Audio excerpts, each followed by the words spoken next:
The world's wine professionals gather February 23rd through 26th for Wine Future 2021, the first fully virtual international wine business conference. Join over 50 speakers, including Francis Ford Coppola, UNESCO's Irina Bokova, and the OIV's Pau Roca, as they share solutions to the challenges of the pandemic, economic recession, climate crisis, and systemic inequities facing the world today. Register now at www.winefuture2021.com to be part of the future of wine, presented by Wines of Portugal.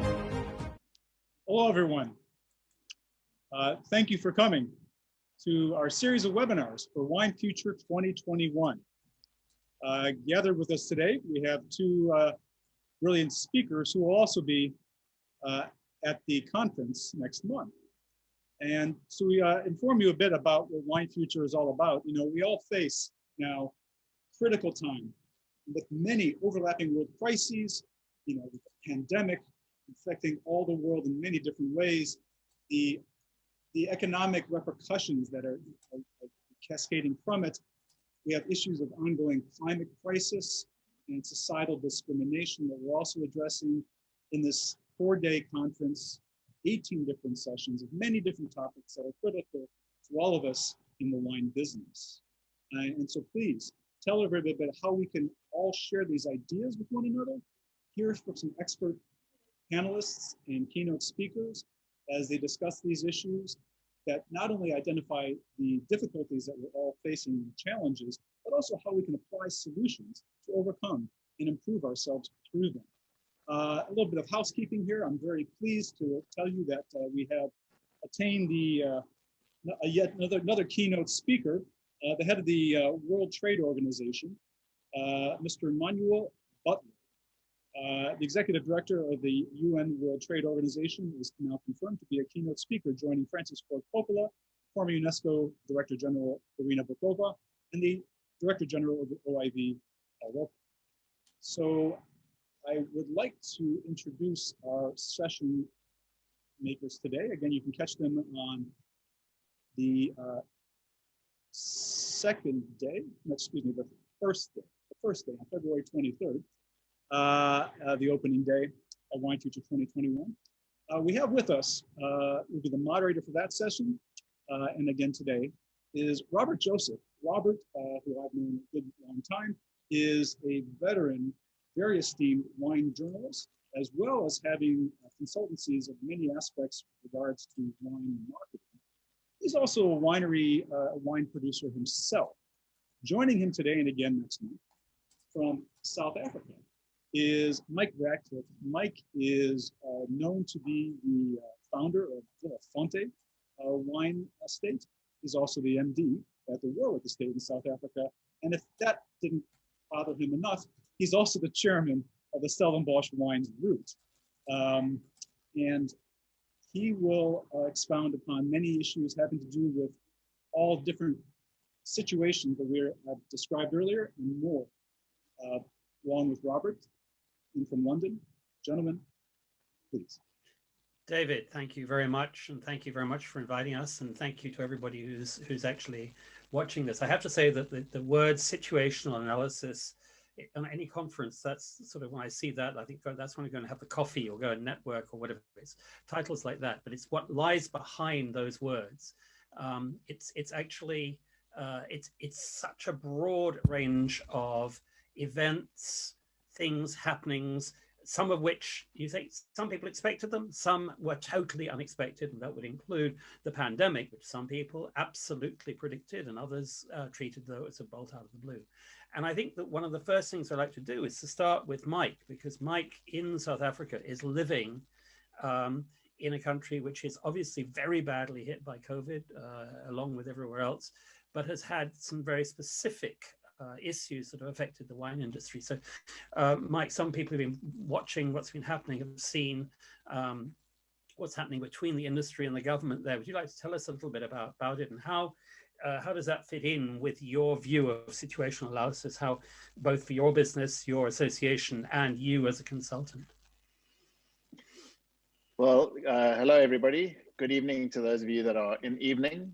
Yeah, we certainly did not foresee prohibition this time last year, but Robert and I had a chat earlier today, and we were wondering, as a result of there actually being lockdown ban on alcohol sales in South Africa last year, there was a precedent set. Should we not have foreseen it this year? So that's an interesting question, something we could perhaps delve into during Wine Future when we get there. But right now we're in a situation in South Africa when government has effectively banned the sale, transport and consumption of alcohol domestically. The difference between this lockdown ban and the lockdown ban last year in April, May, and June is that we are allowed to export. So that's a bit of a saving grace. But the reality is that the industry took a massive hit last year and was barely getting on a path to recovery. And then we got hit on the 28th of December with a second lockdown and a second ban. So we're now about a month in. I guess to cut a long story short, the industry is not happy. The industry is taking legal action. And it's not just the wine industry, it's the restaurant industry, hospitality, hotels, wine industry, and in the entire value chain. So there is legal action being taken, but these are processes and there will be casualties along the way. And it's very, very difficult to predict this kind of scenario, and certainly not knowing when the ban is going to be lifted, planning is almost impossible. So let's go back, just taking you within South Africa. This is, like everybody else, you've had COVID over the last 12 months, or just under 12 months, but we've had other issues, haven't we? We've had in the past, we've had drought, which has been a problem for you. There have been fires, not to the extent that we've seen in California or Australia, but that's been an issue as well. And of course, there have been political issues in the past. Now, in terms of running a business, in terms of advising other people, how do you look at that issue of actually being able to steer your boat between these rocks and storms?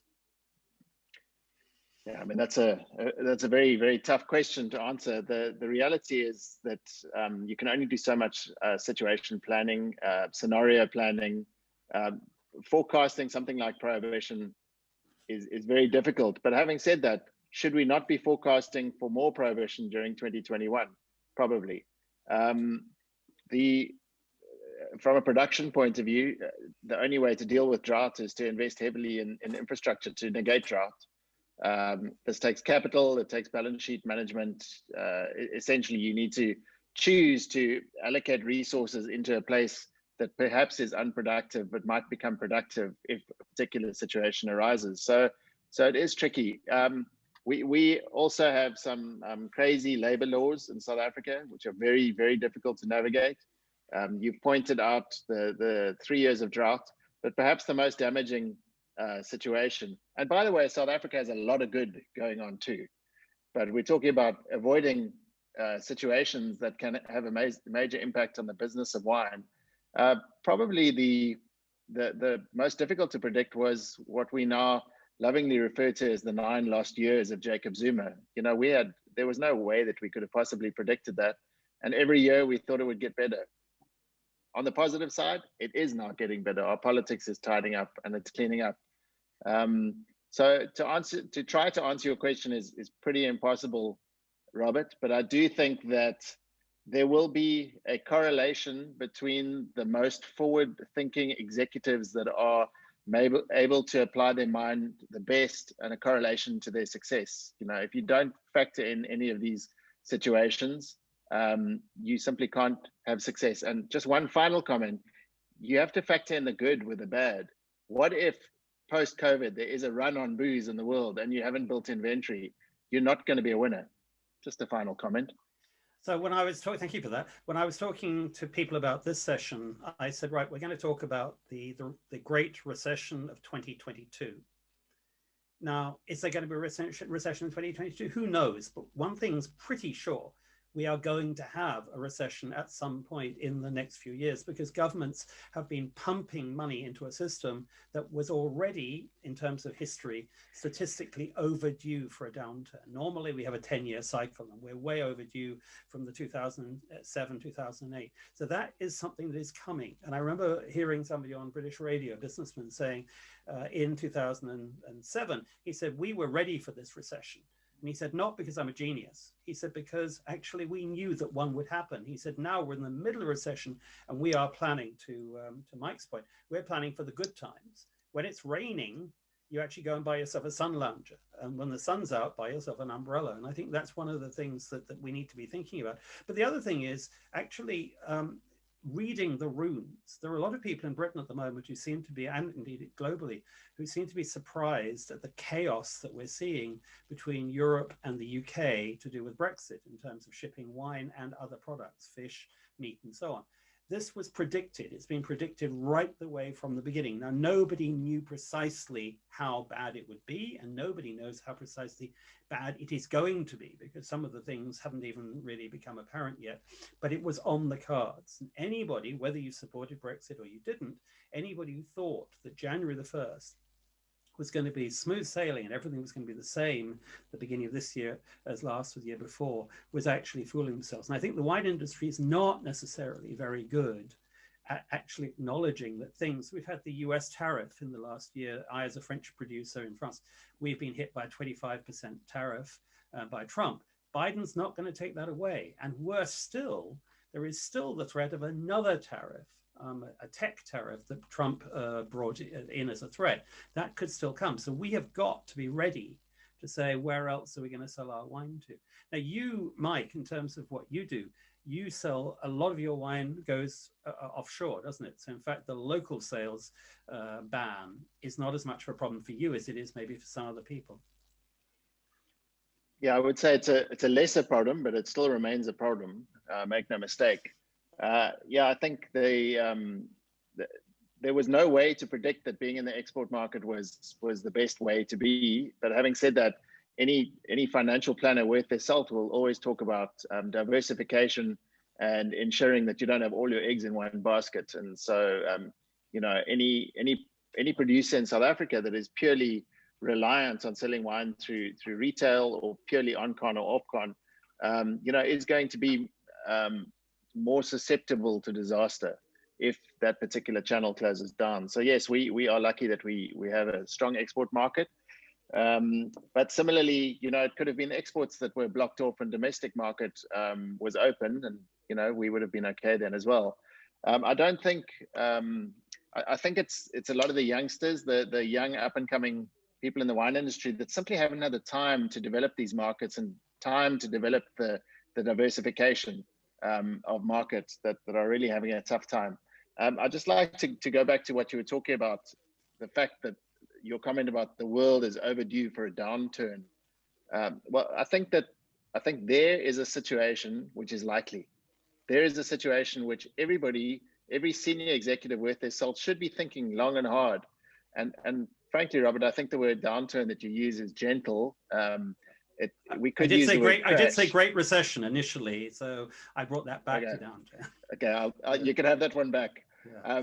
But I mean, I think the word crash perhaps is a word that we should be talking about a little bit more, because there is irrational exuberance, and where irrational exuberance exists, eventually it must all come tumbling down. Everything is held up by printing presses around the world, spitting out a ridiculous amount of money, and somewhere that's going to have an impact on the business of wine.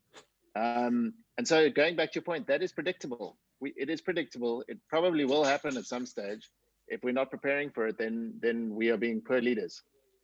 I think the other thing is we talk about, I keep hearing people saying, including people I know personally, we're going to be back to normal. When are we going to be back to normal? And the question of what normal is and whether there will be a normal. Now, if what we're doing at the moment through Zoom, if we go on moving at this direction into working from home, the statistics, the likelihood of office usage dropping and the CBDs across the world having far fewer employees going in every day, that's the implications of that are huge for the wine industry, because we've got an awful lot of restaurants and wine shops and other businesses that are dependent on those people being in those places. On the other hand, those same people will be doing things at home. So maybe they'll be drinking as much wine, but they'll be buying it in different ways, maybe buying different wines and so on. But I think that anybody, again, who isn't really thinking through the implications of a world post-COVID, I think is potentially in a difficult situation. Yeah, there's certainly a market shift away from urban retail to suburban retail, and I don't think that's going to change too soon. But on top of that, you add to that the rise and rise and rise of e-commerce. That's also not going to go backwards. So these are definitely permanent shifts. Now, I think the rise and rise of e-commerce was predictable. I think that it has got nothing. The COVID accelerated it, but it would have happened anyway. So I think that go back 2 years, any senior executive in the wine industry worth their salt should have been able to predict that, and shouldn't have been scrambling in 2020 to suddenly get their businesses online, which was massive. The scramble to online was completely ridiculous. In a similar way, and rather sadly from my own personal perspective, I just don't see the scramble back to fine dining and high-priced meal offerings when people have actually increased the quality of wine that they're drinking this year, yet not increased their spend by drinking fine bottles of wine at retail prices in the comfort of their own home. So I just don't, your point is on the money. Things are not going back to normal, but there will be a new normal, and the new normal is likely going to be very lucrative for the wine industry, in my opinion. But you just need, the leadership just needs to get their ducks in a row and point the ship in, not to mix metaphors, but to point themselves in the right direction into the trends that are the new trends for the new normal. So David actually is raising the question in the chat of new forms of interactive consumption may develop, which I guess being over Zoom or whatever. Yeah, it'll be very interesting to see. I've got 2 or 3 drinks set up in the next few days with people. I'm not sure whether it will be the replacement, but who's to say? I think that, to me, the interesting thing is to have an Excel sheet with a whole load of topics down one side, and that you actually do address with your colleagues on a regular basis, saying, well, currency, I mean, you in South Africa, again, the Rand has had a bouncing ball past, but so, for example, has the Argentine peso and so on.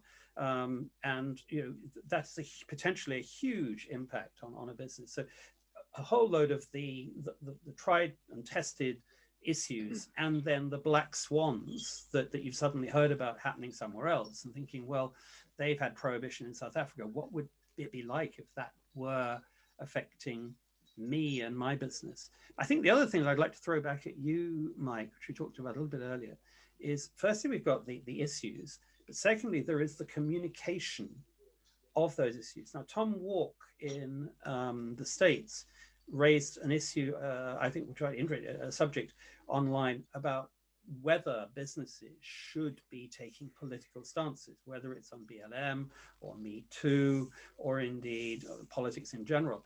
His view was that actually, unless it is intrinsically relevant to your company, you should stand apart from that, because you actually stand to lose more than taking a stance than not doing so. Other people are saying, no, today, especially for a millennial audience, you need to stand up and be counted. People need to know where you fit. How do you see that? Well, I think it's a bit of a moving target. My position has been the same for a long time, but I think there's always room to evaluate these positions. My position has always been to stick to your knitting, stay in your lane. If you're a wine business, stay roughly on the topic of wine, because people, and I'm specifically now talking about social media, because in general, my opinion is that people follow you for a reason. There's a Darwinian reason, the survival of the fittest, and those that speak the most sense about wine will attract the most wine people. And that as soon as you start losing focus, that will change. But outside of the wine industry, the last couple of years has seen an enormous swing to the social sustainable bottom line. What is it called? ESG, I believe. Environmental, social, and something. Yeah. And boards of directors are increasingly being held to account. Just in South Africa, which has a large coal mining industry, has been subject to massive amount of activism from shareholders who have now been putting pressure on banks not to fund these coal mining companies. And so you simply can't walk away from them. But closer to home, in the business of wine, I do think that your point is probably a point that will withstand scrutiny. I do think that, and research paper after research paper says exactly what you just said about millennials are demanding more of the people that provide them with goods and services. Millennials are looking for accountability. They want to make sure that the environment's not being hurt by the products they buy, that people aren't being hurt. And so I think perhaps my opinion is out of date, and I will need to reflect on that. But in summary, yes, I think that the way that we communicate is going to have to change. A lot of companies are changing already, and it's not just about talking less about the acidity and ripening profile, but actually talking about the stories behind the wine and what those are the brands of the future. They will have these sustainable environmental credentials behind them. David makes a good point in the chat, saying that it depends on the local conditions, national, socio-cultural history, and obviously the meanings of racism in South Africa differ from those in the US. But of course, we now live in a global environment in terms of information. So if I say something online, the responses I'm going to get could come from 3 or 4 different places with very different effects.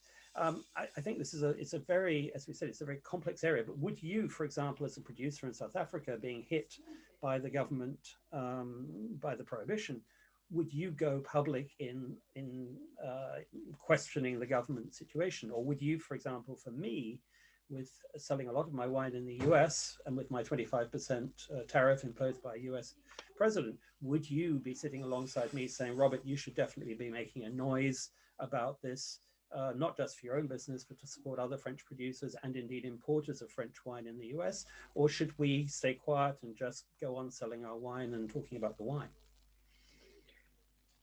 I have a very clear-cut opinion on that. From a personal perspective, I'm a protagonist of activism, lobbying, advocacy, and making some noise when noise needs to be made. But you ask the question from a personal perspective. I do have a personal brand and a company brand, and my company brand tends to stay in its lane on wine business and wine quality matters. However, from a personal perspective, I believe that if you've got a voice and you don't use it, you're guilty. So, in South Africa, we have a number of issues, none of which necessarily are bigger than the US tariffs. But, we have issues. I mean, currently there's a new law being promulgated to basically reduce the blood alcohol level for testing for drink driving to 0. Which is going to impact people that go to wine tastings or a winemaker in a barrel tasting. These are tough issues. On top of that, we've got prohibition, we've got Black economic empowerment, we've got water rationing systems. So there's a lot of things that require activism in our particular neck of the woods. I think it's fascinating. I think when we come back to the conference session, I think we're going to be a lot more structured than this chat. Just look at the different areas in which the different range of situations, because we could talk about regulatory, we could talk about the black swan events in terms of the pandemics and so on. We can talk about shifts within trends, if you like, that are not foreseen. But also, I think one of the things we haven't mentioned, which I think we'll come back to then, is also and also uncontrollable. Is what happens in terms of social media if somebody goes out and spreads what we call fake news. We saw a few years ago stories about in Chile about pesticides and so on. It would be very easy for somebody to spread a story about pesticides in a vineyard area causing health issues without any background to that whatsoever. And how would one, and you in terms of the Stellenbosch, you're representing a region there, how would you deal with something where suddenly Twitter, Facebook, Instagram is full of stories that actually not to be true, but potentially could have a huge impact on your exports, your wine, and sales of your wine?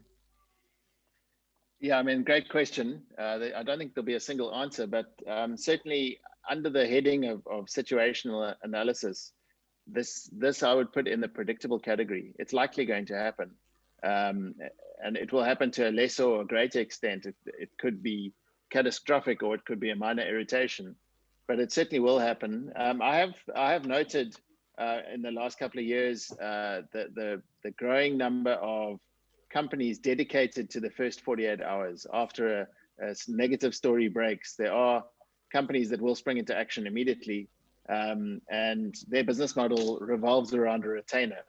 So you pay them a retainer whether you need them or not, and they spring into action when you do need them.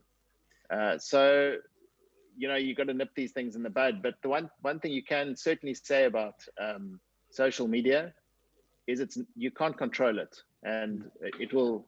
Social media will do what it wants to do. There's very little you can actually do about it other than publishing widely a blanket response and hope that people read it. But social media is less inclined to be bothered by the facts and certainly more inclined to get excited about the sensational headline. I think your point about crisis management companies and services is well made. The trouble is, I doubt that most of the people I know in the wine industry and people watching this necessarily have the money to be able to put into what is effectively an insurance pot, just on the off chance that something is going to go wrong like this. Maybe a region like Stellenbosch should be putting collectively money into its pot to deal with this. But I think that it comes back to being aware. And one of the fascinating things to me when I travel a lot, obviously not this year, but how unaware people are in one country of what things are happening in, even in their own country sometimes, but certainly in other places. And I think there is a huge amount to learn just by reading up on things that are happening possibly in a neighboring land, in terms of legislation, in terms of moves. We've got, just as an aside here, Europe is going to bring in ingredient label listing. That is a given. The number of people I know across the world who seem to be unaware of that, and it's been written about in various places, but that's something that may well have an impact for a lot of producers. I think the reality is that people are intensely interested and focused on the things that they are particularly interested in. It's a very, very small pool, and social media adds to that, the Darwinian nature of being able to unfollow people that say things you don't like, and being able to follow people that say the things you do like. Eventually you get into a little vortex of happiness where everybody says what you want them to hear.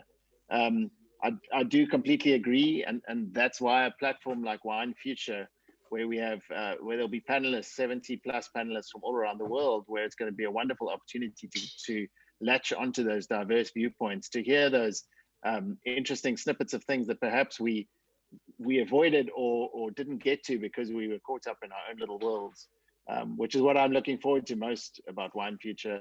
And you talk about labeling, I couldn't agree more. It is inevitable, and frankly, shouldn't be that big a deal.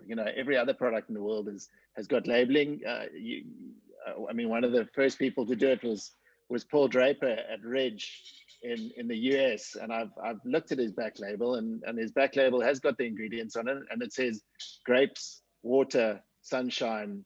There's not much else, but there it is. There are the ingredients.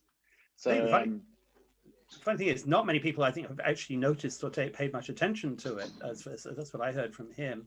But I think I'll come back to the point you made. And again, I think this is relevant to Wine Future when we're there. The positive situations. I think we've been talking about the negatives because the negatives potentially could make or break a business. But there are, I think, hugely important is actually seeing the patch of sunshine that's coming, as well as seeing the rainstorm. And there are going to be various things. When the arrival, for example, of Vin de France in France, which suddenly meant that you no longer had to follow the appellation system, you could actually do something else. Opened all sorts of opportunities. Now, there are going to be other things that are going to come along. And Brexit, which I personally have quite a lot of feelings against, will provide opportunities. There will certainly, and it may well be countries, and that may include South Africa and Australia and places outside the EU in terms of of free trade agreements. But there may also be new rules within the UK. It may be that you'll be able to use new names and new packages and so on that might not be allowed by Brussels, but might be allowed by London. So actually remaining aware of the opportunities as well as the threats, I think, is crucial.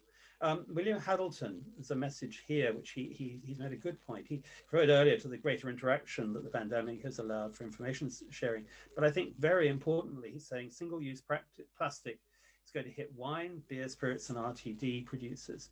Plastic sleeves per bottle, pallet shrink wrap, all those sort of things. But by the same token, we can also talk, of course, about reusing wine bottles. We can talk about draft wine, which we haven't seen nearly as much take up of yet, but I think it's going to come in because environmentally it makes sense. There are a lot of these sort of issues that I think that we all have to do a lot more what if there were, for example, if you're a winery that's currently using a heavy bottle for your premium, your super premium wine, and it actually justifies your $20 price on that wine, what happens when one of your markets, which could be the EU, it could be Scandinavia, it could even be a Biden America, suddenly says, actually, now we're going to put a levy onto heavy glass? How would you say, right, I'm going to put my wine into light glass, which is what Jancis Robinson and Tim Atkin want you to do anyway, but how are you going to maintain your premium image when you've gone from your heavy bottle down to your lightweight bottle? Once again, the subject about our chat during Wine Future is all about identifying or doing the situation analysis and reacting to it. Excuse me. And you know what William Haddleton on the chat group talked about single-use plastic. Once again, I put this in the predictable category. If you're starting up a new winery and you're going long on single-use plastic, you know, you're probably not showing the kind of leadership that you should for a successful company, because you're going to come under fire. The same goes with glass, but you know, frankly, the same goes for cardboard. You know, cardboard is a matter that has risen to the fore in the age of e-commerce. The amount of waste, you know, you order a tube of toothpaste from Amazon and it comes in half a kilo of cardboard. This is, again, predictable. The use of cardboard is going to become a major issue, and millennials will be the ones that will be driving it. So if there was such a thing as a simplistic leadership style of situational analysis, of drawing up two columns and having predictable and unpredictable, the predictable column is very, very, very long.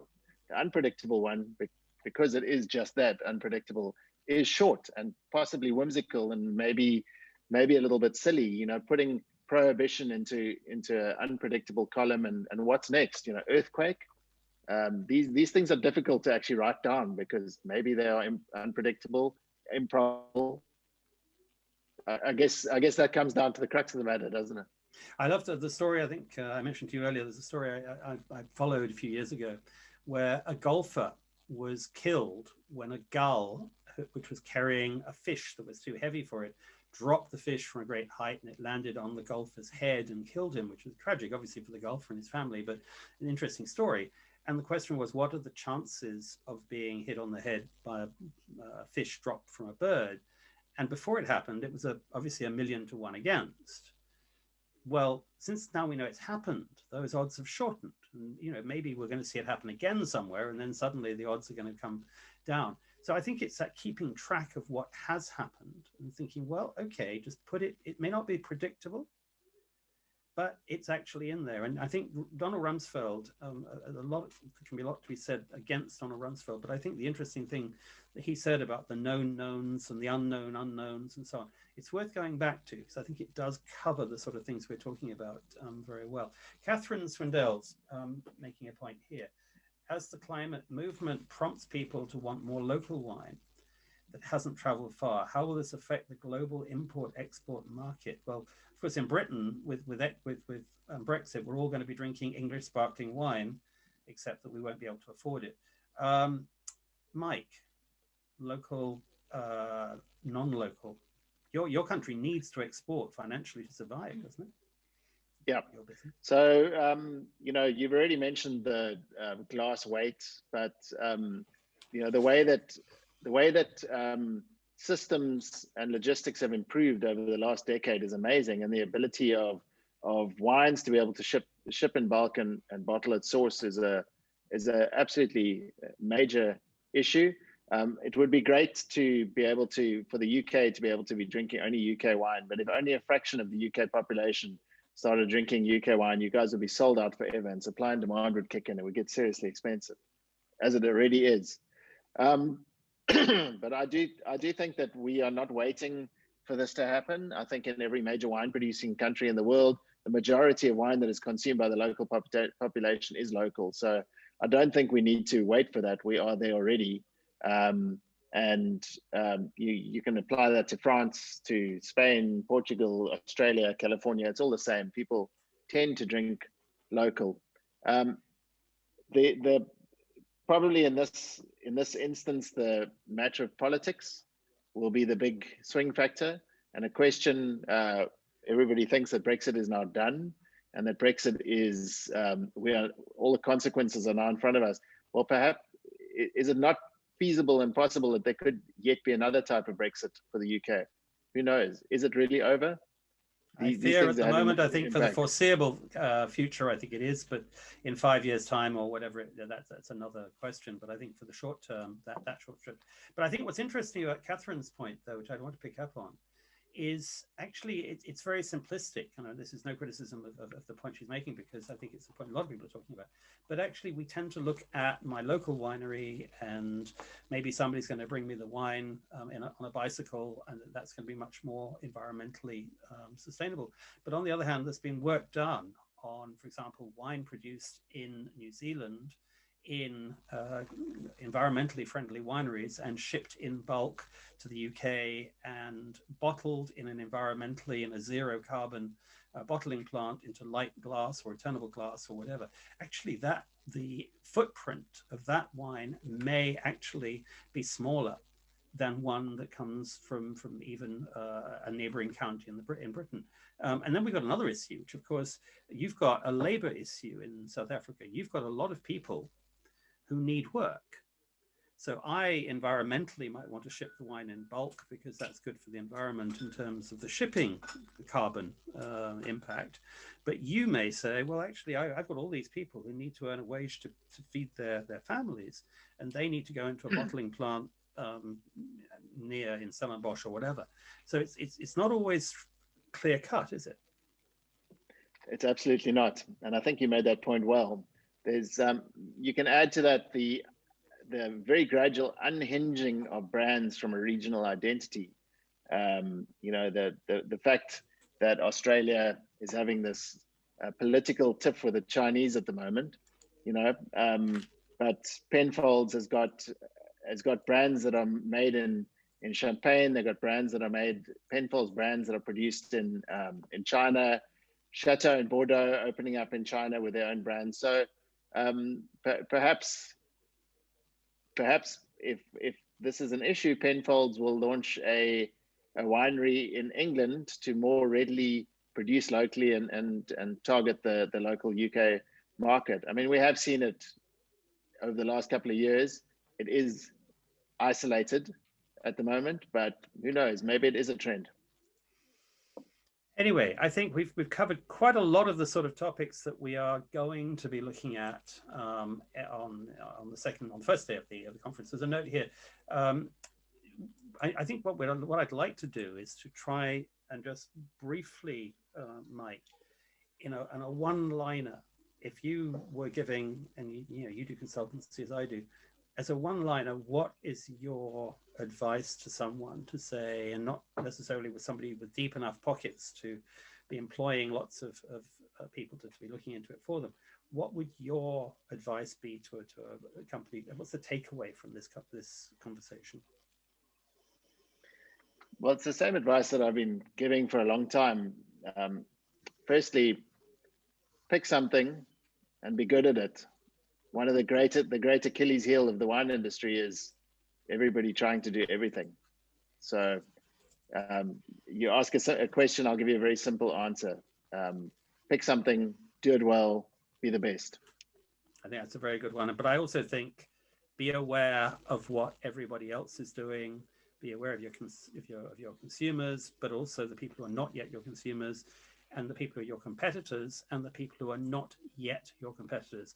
And an awful lot of people who never imagined that an online bookshop called Amazon would end up competing with them in just about every sector of our lives. So when we come back for the Wine Future Conference, we're going to have Manuel Lozada, who works in South America, but has also worked in Spain and has lived through a number of situations, including earthquakes in Chile.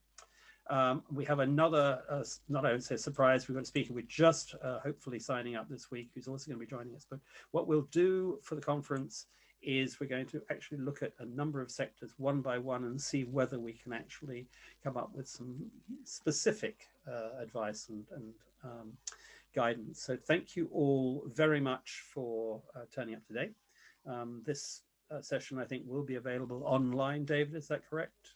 Indeed, it's as with all of our previous and ones to come webinars, it will be posted on that webinar page for everybody to view ongoing.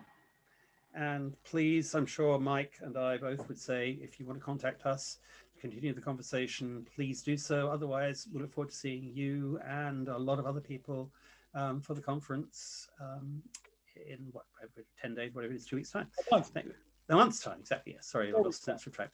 So anyway, thank you all very much. Thank you, David, for putting it together. Thank you, Pancho, for inviting us. And thank you, Mike, for making the chat so enjoyable, certainly for me. Thank you.